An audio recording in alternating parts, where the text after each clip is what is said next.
परमात्म्याचे चरण आणि देवाला परत परत हेच मागणे की बाबा सर्वे सर्वे सन्तु निरामयः सर्वे भद्राणि पश्यन्तु मा कश्चित्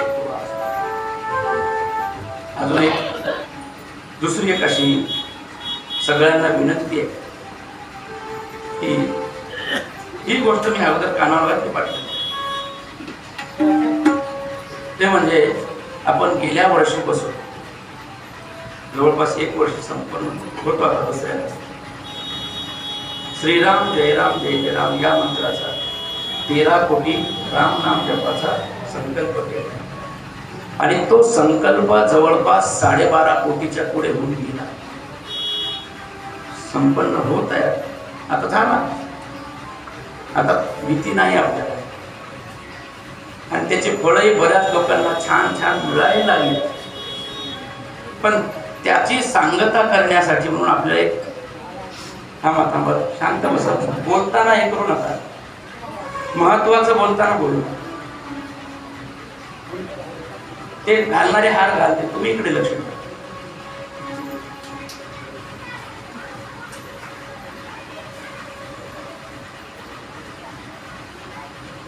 तेरा कोटी नाम नाम जप झाल्याच्या नंतर त्याच्या दशांश आपल्याला हवन करावं लागतं, तर ते पूर्णत्वाला प्राप्त होतं.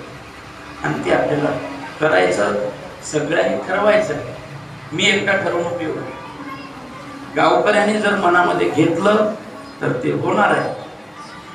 मी फक्त कल्पना द्यायला लागलो की ते केलं तर आपल्या गावालाही व्यवस्थित. जर करायची इच्छा असेल तर सगळ्यांनी एकत्र बसून त्याचं नियोजन करावं. थोडं थोडं नाही, ते व्यापक आहे आणि ते सगळं करायला मी एकटा समर्थ नाही. त्यामुळे सगळ्यांनी मिळून ते आपण करायचं आहे. सगळ्यांनी लक्षात ठेवा, लवकरात लवकर जर आता आपण बसलो तर 2-3 महिन्याच्या पुढची तारीख आपल्याला काढता येईल. महाराज लोकांच्या तारखा घेता येतील आणि पुढे आपल्याला कार्य करता येईल. त्यामुळे आपण सर्वांनी त्याचा विचार करा जर करायचा असेल तर. नाहीतर मग आम्ही अजून एक 3 कोटी जप करून घेऊ, मग त्याच्यामध्ये आम्ही गुंडाळून घेऊ, त्याच्यामध्ये काही नाही. पण सगळ्यांच्या इच्छेप्रमाणे करायची इच्छा तर आहे. कारण आपल्या इथं जवळपास 50 वर्ष झाले यज्ञ होत, जे की परमात्म्याच्या स्थापनेच्या वेळेस मोठा यज्ञ झालेला होता. त्याच्यानंतर तेवढा मोठा यज्ञ झालेला नाही. तसा यज्ञ जर आपल्या गावामध्ये जर व्हावा वाटायला असेल, अशा पाटलांसारख्या सगळ्या लोकांच्या मनामध्ये आल्याच्या नंतर काही कमतरता पडणार नाही त्या गोष्टीला, याची खात्री आहे मला. सगळ्यांनी मात्र पुढाकार घेऊन गावकरी हे कार्य करावं, ही तळमळीची इच्छा, संदेश सगळ्यांनी लक्षात ठेवावा. ही झालेली सेवा परमात्म्याच्या चरणी मी समर्पित करतो. आज आपल्या इथे अनेक ठिकाणं अनेक मंडळी आहेत, बरेच लोक आलेले आहेत, भक्त मंडळी आलेली आहे, शिष्य लोकही आलेले आहेत. आणि या सर्व जणांचं, शिष्य लोकांचं तर येणं कर्तव्यच आहे, त्याच्याबद्दल त्यांचं मी आभार मानणं त्यांनाही चुकीचंच आहे. तर त्यांनी येत जावं असा त्यांना मात्र मी आदेश देऊ शकतो की आपण चुकू नका. कारण गुरुच्या घरी आल्याशिवाय वर्षातून एकदा तरी गुरुकडे जायलाच पाहिजे. आपण सगळेजण आलात, आनंद वाटला. गावातल्या लोकांचाही खूप खूप मी ऋण व्यक्त करतो. कारण आपण येऊन इथं रोज ऐकलात म्हणून मला सांगता, नाही तर मी कोणाला सांगत. तुमचेही खूप धन्यवाद मानावे. आणि या वर्षी विशेष करून आमचे साथीदार म्हणून हरिभक्तीपरायण सुदाम महाराज मानकीकर, हरिभक्तीपरायण श्रीधर महाराज, त्यानंतर हरिभक्तीपरायण यादव गोळेगावकर, या तिघांची सुंदर साथ आणि खूप सुंदर असं काळ आपला गेला. तसंच गेल्या जवळपास 30-35 वर्षापासून, तरी 30 वर्ष झाली असतील त्या गोष्टी, की आमचे हरिभक्तीपरायण मजगे साहेब हे नित्य राहतात त्या गोष्टी. एकही वर्ष त्यांचं खंडित झालं. एवढे आजारपणातून ते उठले तरी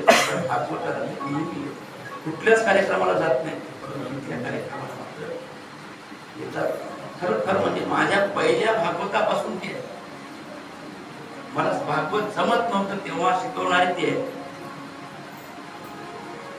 कुठल्याही त्याला कुठलं प्रमाण राहावं वेळेला बरोबर समजून देणारे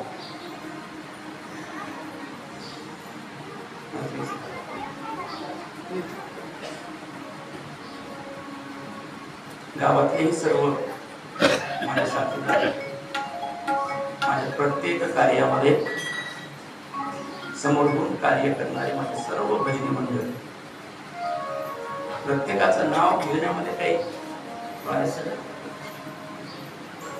आणि ते सगळ्यालाच पडते असेल पण सर्व भजनी मंडळी मृदंग वादक सगळ्यांच्या चरणी नतमस्तक होतो. आपण सर्वजण खूप सेवा करता पंढरीनाथाची. अखंड चातुर्मास आपला चालू असतो. खूप काही आपली सेवा आहे. आपल्या सेवेला मी साष्टांग प्रणिपात करतो.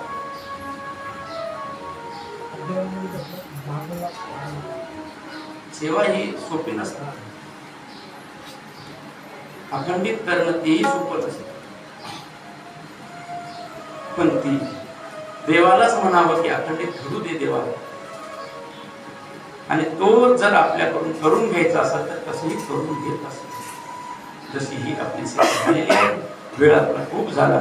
वास्तविक 11ला आपल्याला संपवायचं होतं, परंतु काही कारणामुळे तर काय समाप्तीच आहे त्याच्यावर लांबणं हे आहेच. पण झालेली सेवा परत एकदा पंढरीनाथाच्या सद्गुरुनाथांच्या गुरुवर्य महाराजांच्या चरणी समर्पित करतो. आपल्या सर्व श्रोत्यांच्या चरणी माझी झालेली वाङ्मय रूपी सेवा जी काही तोडकी मोडकी झाली असेल, त्यामध्ये काही अपशब्दही गेले असतील, कोणाच्या हृदयालाही ते लागले असतील, पण कृपा करून आपण सर्वांनी उदार अंतःकरणानं आपलाच एक कोणतरी आहे म्हणून उदार अंतःकरणानं माफ करावं ही सर्वांच्या चरणी मी प्रार्थना करतो. आणि आपण सर्वजण आलात त्याबद्दलही परत एकदा सगळ्यांची मी मनपूर्वक मिलन सात दिन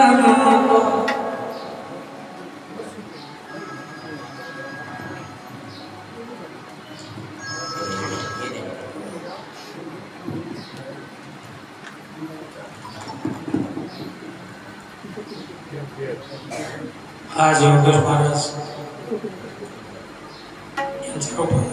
यांच्या रूपानं